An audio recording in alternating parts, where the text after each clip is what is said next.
কিন্তু আমাদের লক্ষ্য হচ্ছে যত দ্রুততার সঙ্গে সম্ভব একটা জাতীয় সনদের জায়গায় দাঁড় করা সবাইকে। প্রত্যেকটি রাজনৈতিক দলের আলাদা অবস্থান অবশ্যই থাকবে, কিন্তু তার পাশাপাশি যেটা দরকার আমাদেরকে সকলকেই কতগুলো মৌলিক জায়গায় আমাদেরকে একমত হতে হবে।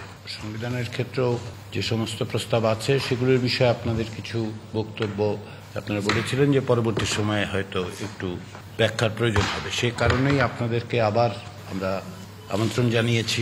আপনারা কষ্ট করে এসেছেন, সেজন্য অসংখ্য ধন্যবাদ। আমাদের লক্ষ্যের বিষয়ে তো সকলেরই সুনির্দিষ্ট ধারণা আছে, পটভূমির বিষয়ে ধারণা আছে, ফলে বিষয়ে বিস্তারিত বলার চেয়ে যেটা জরুরি সেটা হচ্ছে যে আমাদের আলোচনার মধ্যে প্রবেশ করা। তো আমরা আজকে প্রথমেই কয়েকটি বিষয় আলোচনা করব যেগুলো কিছুটা অসমাপ্ত থেকেছে আলোচনা। পরবর্তীতে আমরা অন্যান্য বিষয়, বিশেষত নির্বাচন সংস্কার বিষয়ক যে প্রস্তাব, নির্বাচন ব্যবস্থা, সেগুলি নিয়ে কথাবার্তা বলব।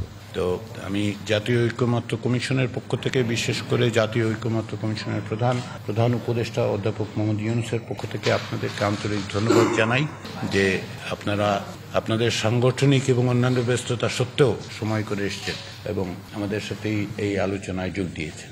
তো আমরা আলোচনা শুরু করব। আমাদের দিক থেকে যেটা স্পষ্ট, যেটা আমি বারবার বলার চেষ্টা করছি, সেটা হচ্ছে যে আমরা প্রাথমিক পর্যায়ে যে 35টি দলের পক্ষ থেকে বিভিন্ন রকম প্রস্তাব বিষয়ে তাদের মতামত পেয়েছি, তাদের সাথে আলোচনা অব্যাহত আছে।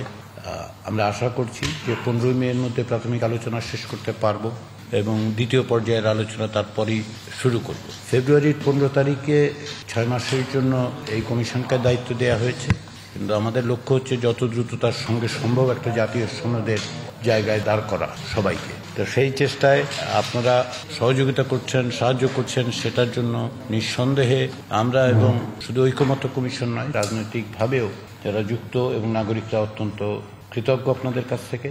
দ্বিতীয় যে বিষয়টা সেটা হচ্ছে যে প্রত্যেকটি রাজনৈতিক দলের আলাদা অবস্থান অবশ্যই থাকবে, কিন্তু তার পাশাপাশি যেটা দরকার আমাদেরকে সকলকেই কতগুলো মৌলিক জায়গায় আমাদেরকে একমত হতে হবে। তার জন্য নিঃসন্দেহে রাজনৈতিক দলগুলোর থেকে আমরা আশা করছি যে প্রত্যেকেই কিছু কিছু ছাড় দেবেন, দিয়ে এক জায়গায় আসা যাবে।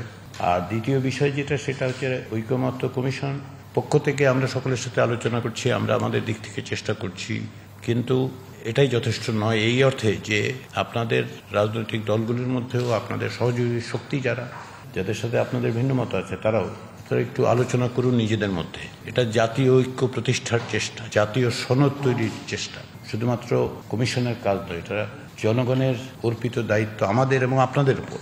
আমাদের কাজটা হচ্ছে কেবলমাত্র সহযোগিতা করা। তো সেই চেষ্টায় আপনারা অব্যাহত আছেন, থাকবেন, এটা আশা করে সবাইকে আবার ধন্যবাদ জানিয়ে আমি আমার বক্তব্য শেষ করছি।